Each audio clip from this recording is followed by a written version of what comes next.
Hey, I'm live out here on the front porch where you might recognize from some previous videos. Bender's not here tonight. He's not passed out on the porch like usual. But I've got this Bud Light. It is, you can see it here. It's sweating in the Nate design on the top of this can. It says AB. That stands for Anheuser-Busch. And around this little diamond shape, they've got Australia, Europe, Africa, and Asia.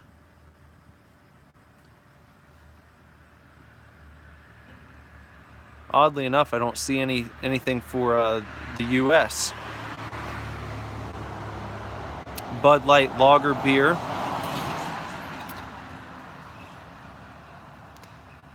There's some stuff here. So that's a look at the 16-ounce can. It's a custom can. It's not. It's got more artwork than the regular 12-ounce, and you can see it sweating out here in the night. So I'll go ahead and open this up.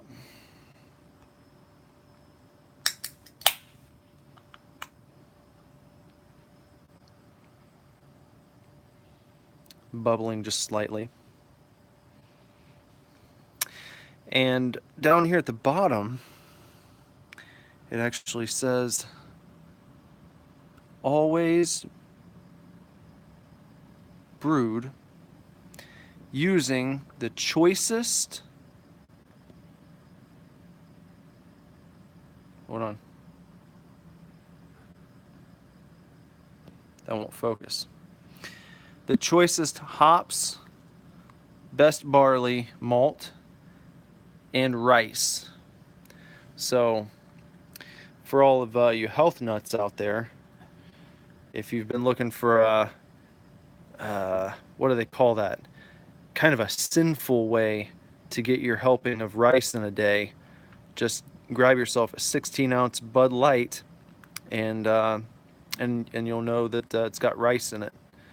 So you can tell your friends you had a full serving of rice, and you'll be telling the truth.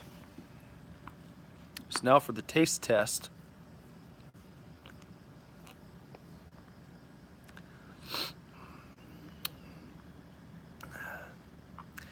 I don't know if this really falls into the craft beer category.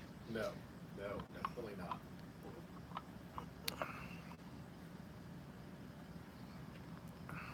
But it's well crafted. It's got it hits your mouth like a cool drink of water, and it's a little bubbly. Not very much. It's not one of the overly carbonated beers that I've had. It's pretty mild in that respect. It's fairly golden in color, and it goes down smooth. And you can, Rice notes in there. let's see.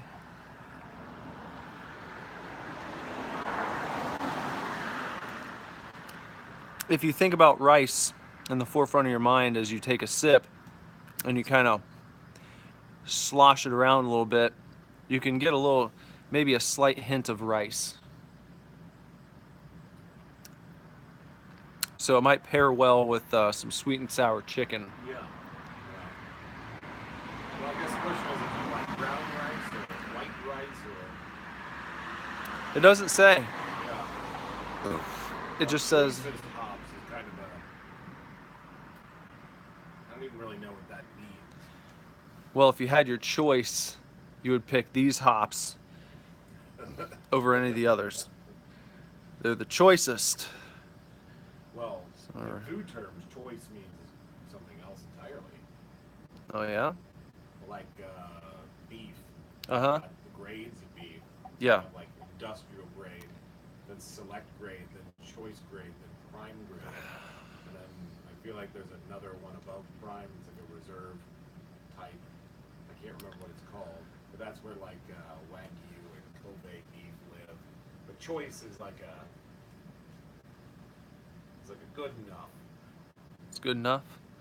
Well, I like to think that if you had your choice, you would pick the. But it's choicest. Yeah, that's what makes this. That's what makes it the choicest. Is you've got your choice.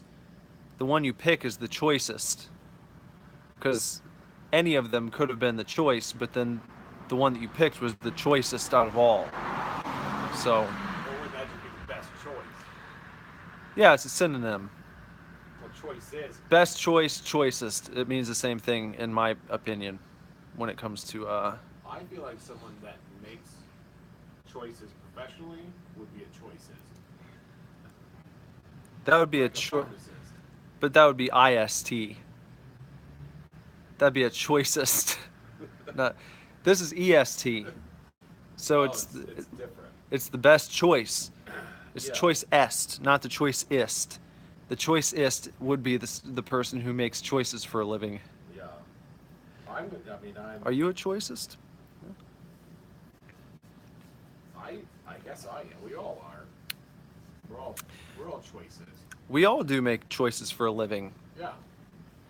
For the living of our lives.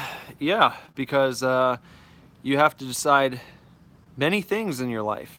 You can't get around that. Even if you decide not to make any choices, you've still made a choice. Yeah. And you are still a choicist when it comes to your life and what you do. So when you're making your choice about which beer to drink, maybe make the right choice. And maybe pick up a refreshing Bud Light.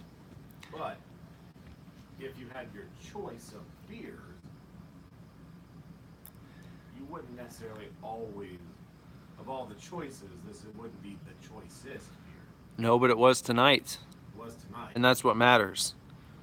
So to be the choicest, you don't have to be the choice every time, but at least one time. So tonight, in relation to hops, yeah, so maybe we got just the ones they chose for that day to make Bud Light. so you don't think all the hops they have are normally the choicest? So all the beers are the best. We just made the choice of Bud Light tonight. Yeah, I usually don't. Maybe they had a whole slew of hops, and the choicest one was just the choice they made for the day. I'll be honest, I don't drink Bud Light very often. Neither do I. And the whole time that we've been doing all this renovation work, we've had a lot of beer, but this is the first time we've sat down with Bud Light. Well, I'm generally anti-Anheuser-Busch. Yeah. I didn't used to be, but they've taken on kind of a sinister tone in the last maybe decade. I don't know what that really is. They got bought out by InBev. Yeah. It's a Belgian company that owns fucking a million beers. But there's like this the way that they sort of like stranglehold grocery stores where they're always the eye level beer and Yeah. shovel off all this other stuff. It's less so than it used to be because there's a lot more selection. That might not be a good move these days because a lot of people are starting to look outside the obvious options. Yeah. So we might get to a point where it costs more to be out of the line of sight because it's going to be seen as a little too mainstream to be the first thing that someone sees when they go down the aisle. Yeah, being obscure. Yeah. Well, I still think that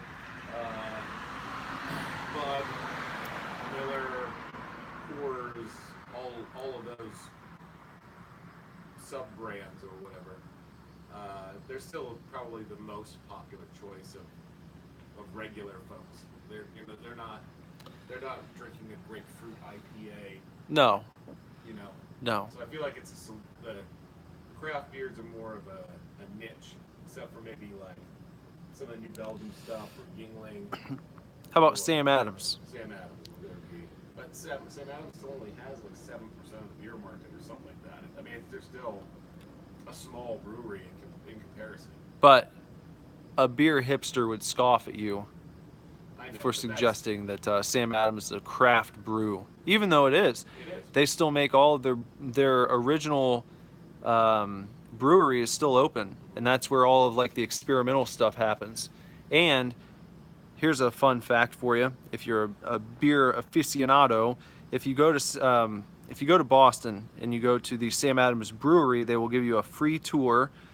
You get to go through their original brewery, and at the end of it, you will go into sort of a movie set style bar, and you sit down with a bunch of people that you don't know, and they'll pass out several pitchers to each table throughout. Pictures? Yeah, pitchers. Oh, jeez. And so they just load you up, and you I've get never to. been like a flight, you know? No, no, no, no.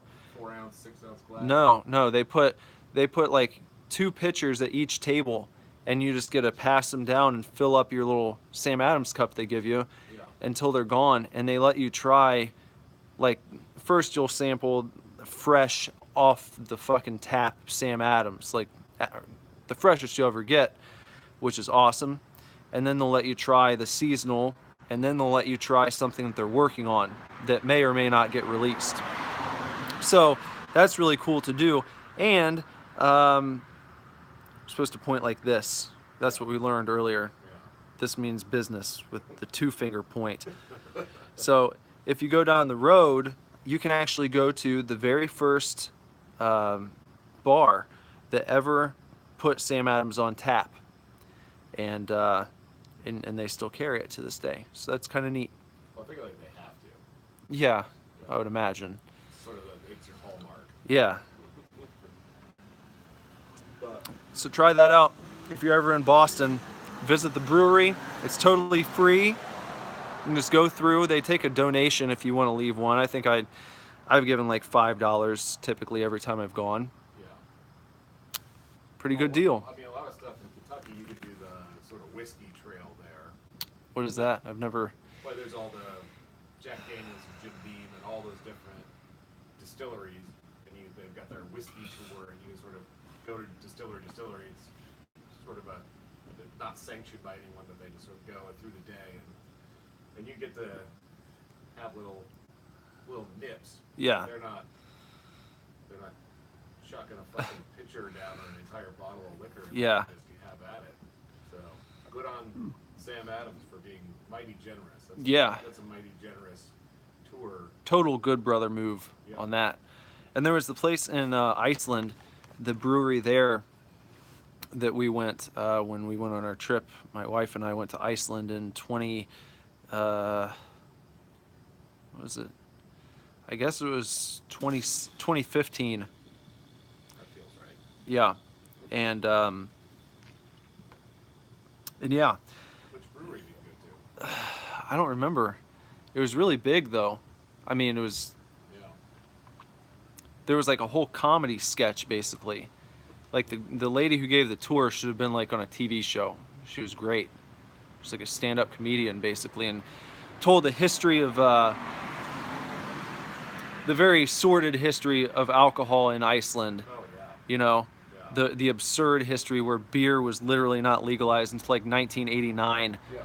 So Well, there's still some old people that are very, very shitty, mm, puritanical about alcohol. yeah, You know, it sort of numbs the senses, very like early American prohibition style, where it's the devil propaganda posters of some cherry-nosed guy leaning back over a barrel. yeah.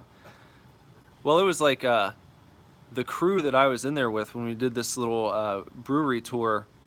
It was a really strange mix of people. It was like if you wanted to actually make a diverse group of people, this was it. You know, there was at one table like a group of elderly women from the UK, and then I think there were like some Swedish people. The couple that was sitting at the table with me and Jess were like a couple about our age from Canada, and then a few others. It was just like a really eclectic mix of people. And at the beginning, you know, we were all very quiet and staying to ourselves. But by the end of it, everyone was hammered. Like they weren't holding back. It was like they let us try like everything, like giving you full cans of beer to have, and everyone was just just out of their minds by the end of it, laughing it up and having a good time and like yelling at each other from across the room like we're all best friends for years, you know? Throwing around skull. Yeah, absolutely. But that's the good side of alcohol. that's Yeah. that's really can open things up socially. Yeah. Yeah. I mean, it's not. It's one of those. Anything in moderation. Yeah, Yeah. yeah.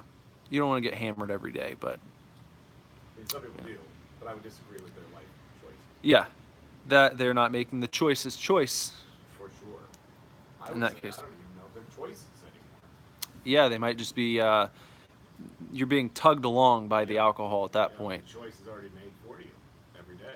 You wake up and you know you're getting drunk Yeah. because it's the only option. So maybe that's the big takeaway about all substance abuse, is that once your choices are taken away from you as choices, That's right. you're in for some chop, brother. Keep that in mind. So I'm going to leave you with that for tonight.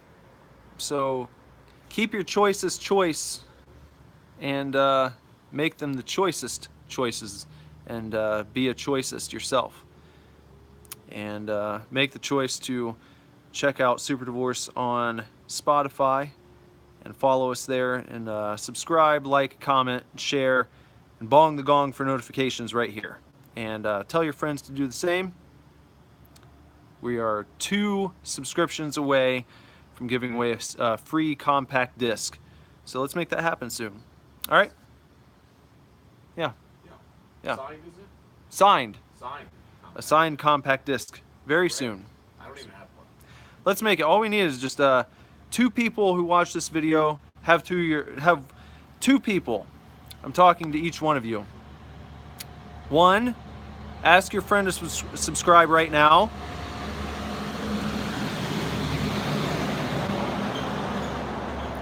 And then the other one, have a friend subscribe right now. And then we'll give away a free CD signed to a random subscriber. Okay, we'll talk to you soon.